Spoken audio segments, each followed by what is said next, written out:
మలద్వారం దగ్గర బాధించే సమస్యల గురించి బయటికి చెప్పుకోవడానికి చాలామంది మహిళలు ముందుకు రారు. అలాగని ఊరుకుంటే సమస్యలు మరింతగా ముదిరిపోతూ ఉంటాయి.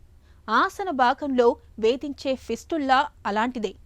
తీవ్రమైన నొప్పితో వేధించే ఫిస్టుల్లా సమస్యను సరిగ్గా గుర్తించడంతో పాటు నైపుణ్యంతో చికిత్స చేయకపోతే మొదటికే మోసం వచ్చే ప్రమాదం ఉంటుందని చెబుతారు డాక్టర్లు. మహిళల్లో ఫిస్టుల్లా సమస్యకు ఆయుర్వేద వైద్యులు చెబుతున్న చికిత్సలు, పరిష్కార మార్గాల గురించి ఇప్పుడు తెలుసుకుందాం. సమస్య వచ్చిన చోటు, అది పెట్టే బాధ, ఇవి రెండు మనిషిని ముళ్లకంప మీద కూర్చున్నామా అన్నట్టుగా బాధిస్తుంటాయి.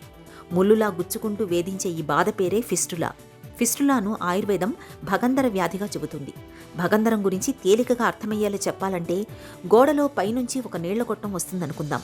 ఈ గొట్టం ఎక్కడన్నా పగిలితే దాని నుంచి నీరు బయటికి లీకై అక్కడ గోడను పాడు చేసి ఏదో వైపు నుంచి బయటకు వస్తుంది. ఒక రకంగా భగంధరం కూడా ఇలాంటి సమస్యే. మలద్వారం చుట్టుపక్కల ఎక్కడైనా బయటకు సన్నటి గొట్టంలాంటి దారులు ఏర్పడుతుంటాయి.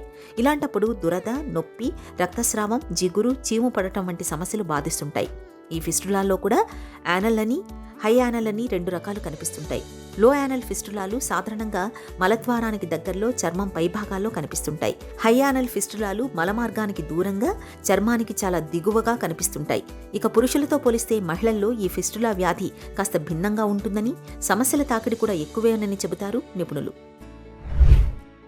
భగంధరం అనేటువంటిది భగ గుద వస్తి ప్రదేశ ధారణాశ్చ, perineal region, anal region, bladder రీజియన్లో వచ్చి రెండు అంటే వ్రణ నాలికతో కూడి ఉండి ఎక్స్టర్నల్ ఓపెనింగ్, ఇంటర్నల్ ఓపెనింగ్ రెండూ కూడా ఉండి వాటి మార్గము ద్వారా చీము గనుక వచ్చినట్టయితే వాటిని సాధారణ భాష లోపల లూటీలు, భగేందరములు, ఫిస్టులా వ్యాధి అని చెప్పుకుంటారు. ఆయుర్వేద రీత్యా చూసినట్టయితే భగంధర వ్యాధి భగంధరము అనేటువంటి సంస్క్రిట్ టర్మినాలజీలో దీని యొక్క డిస్క్రిప్షన్ ఉంది. భగ గుద వస్తి ధీంధారయంతి ఇది అంటే భగంధర వ్యాధి ఫిస్టులా వ్యాధి ఫామ్ కావడానికి ముందరగా భగ గుద ధీంధారయంతి ఇది అంటే there must be an abscess, చీముగడ్డ ఉండాలి. ఇది పెరియానల్ చీముగడ్డ కానివ్వండి, ఇస్క్యూరెక్టల్ గడ్డ కానివ్వండి, సబ్మ్యూకోజల్ కానివ్వండి, సబ్క్యూటేనియస్ గడ్డ పగిలి మాగి అది చీము రూపకంగా బయటికి వచ్చి రెండు రంధ్రాల లోపల ఒకటి ఉంటుంది, బయట ఒకటి ఉంటుంది. అప్పుడు మాత్రమే భగంధరంగా మనం దాన్ని పరిగణిస్తాం. ఈ భగంధర వ్యాధి సాధారణంగా it is very difficult to manage మెడికల్గా. సర్జికల్గా కూడా 30 to 40% మాత్రమే మనకు సక్సెస్ రేట్ ఉంటుంది.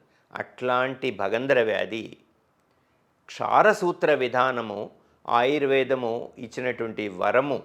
ఈ క్షారసూత్ర విధానము ఇటీవల కాలం లోపల కోలోప్రోక్టాలజీ బెయిలిన్ లవ్ టెక్స్ట్ బుక్లో సక్సెస్ఫుల్గా ఇన్కార్పొరేట్ చేయబడి, యాక్సెప్ట్ చేయబడి, ప్రపంచ ఆరోగ్య సంస్థ చేత కూడా క్షారసూత్ర విధానం యాక్సెప్ట్ చేయబడ్డ తర్వాత ఇది 90 to 95% సక్సెస్ రేట్ తీసుకురాగలుగుతున్నాం. స్త్రీలలో ఫిస్టులా అనేది చాలా సంక్లిష్టంగా ఉంటుంది. మహిళల్లో కటివలయ ప్రాంతం విశాలంగా ఉంటుంది. దీనికి తోడు తోక ఎముక వంపు కూడా ఎక్కువగా ఉంటుంది. దీంతో మలద్వార ప్రాంతంపై భారం ఎక్కువగా పడుతుంటుంది. ఫలితంగా యాంటీరియల్ ఫిస్టులాలు ఎక్కువగా ఏర్పడుతుంటాయి. ఇక ఫిస్టులా విషయానికి వస్తే దాన్ని గుర్తించడంతో పాటు చికిత్స చేయడం కూడా కష్టతరంగానే ఉంటుంది. ఫిస్టులా మొదట్లో ఎక్కడో చిన్న కురుపులా మొదలవుతుంది. తర్వాత చిట్లిపోయి చీము, రక్తం కారుతూ వేధిస్తుంది. తర్వాత మానిపోయినట్లుగానే కనిపిస్తుంది. కానీ కొద్ది రోజులకే మళ్లీ మొదలవుతుంది. ఒక రకంగా చెప్పాలంటే భగంధరం మొండి సమస్య. మలబద్ధకంతో బాధపడుతున్నప్పుడు, నీళ్లు తక్కువగా తాగే అలవాటు ఉన్నప్పుడు, ఆహారంలో పీచు తక్కువగా ఉన్నప్పుడు, ఎక్కువ గంటలు కూర్చొని పనిచేస్తున్నప్పుడు, తగినంత శారీరక శ్రమ లేనప్పుడు, రోజుల తరబడి దూర ప్రయాణాలు చేస్తున్నప్పుడు ఫిస్టులా వ్యాధి తీవ్రమయ్యే అవకాశం ఉంది. ఒకసారి ఫిస్టులా మొదలయ్యాక మందులతో తగ్గే అవకాశం చాలా తక్కువ. ఫిస్టులాకు సర్జరీయే అత్యుత్తమ పరిష్కారం అని చెబుతారు డాక్టర్లు. ఆయుర్వేదంలో ఫిస్టులాకు క్షారసూత్ర చికిత్సను ఒక చక్కటి మేలైన చికిత్సగా చెబుతారు నిపుణులు. స్త్రీలలో ఉండేటువంటి వైడర్ పెల్విస్, రెండవది కాకిక్స్ యొక్క ముడ్డి పూస ఎముక ఎక్కువగా వంగి ఉండడం చేత రెక్టమ్ భాగంపై ప్రెషర్ పడి మెజారిటీ ఆఫ్ ద యాంటీరియర్ ఫిస్టులాగా రూపాంతరం చెందుతుంది.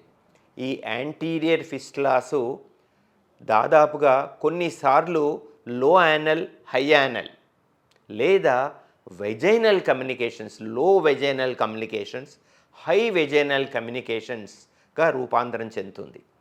యాంటీరియర్ పార్ట్లో పెరీనియన్ని చీల్చుకొని వచ్చినప్పుడు ఇది ఎందుకంటే దాని యొక్క ట్రాక్ యొక్క రూపాంతరము చాలా కష్టంగా ఉంటుంది. ఇంటర్ స్పెంక్ట్రిక్ ఆరిజిన్, 2 స్పెంక్టర్స్ మధ్య నుండి పోవచ్చు. ట్రాన్స్పెంక్ట్రిక్ అంటే అక్రాస్ ద స్పెంక్ట్రిస్ లెవెల్లో పోతూ ఉంటుంది. అట్లాగే ఇన్ఫ్రా లెవిటార్ స్పేస్ ద్వారా కనుక అది కంటామినేట్ అయినప్పుడు ఇది నిజంగా స్త్రీలలో చాలా కష్టంగా ఉండి కొన్నిసార్లు వెజైనో రెక్టల్ ఫిస్టులాగా రూపాంతరం చెందుతుంది. వెజైనో రెక్టల్ ఫిస్టులాగా రూపాంతరం చెందినప్పుడు నిజానికి ఏంటంటే లో వెజైనల్గా ఉన్నప్పుడు మనము పార్షియల్ ఫిస్టులాటమీ అంటే ఫిస్టులా పార్ట్ని తీసేసి స్పెంక్ట్రిక్ బండిల్ దగ్గర ఉండేటువంటి ఆరిజిన్కి మనం క్షారసూత్ర విధానము మెడికేటెడ్ సిటాన్ అప్లై చేసినప్పుడు ఈ వ్యాధిని సక్సెస్ఫుల్గా చేయవచ్చు. హై వెజైనో రెక్టల్గా ఉన్నప్పుడు చాలా జాగ్రత్తగా హై వెజైనల్ ఆరిజిన్ను లో వెజైనల్ ఆరిజిన్లోకి తెచ్చుకొని తర్వాత కింది భాగాన్ని క్షారసూత్ర విధానం ద్వారా చేయాలి.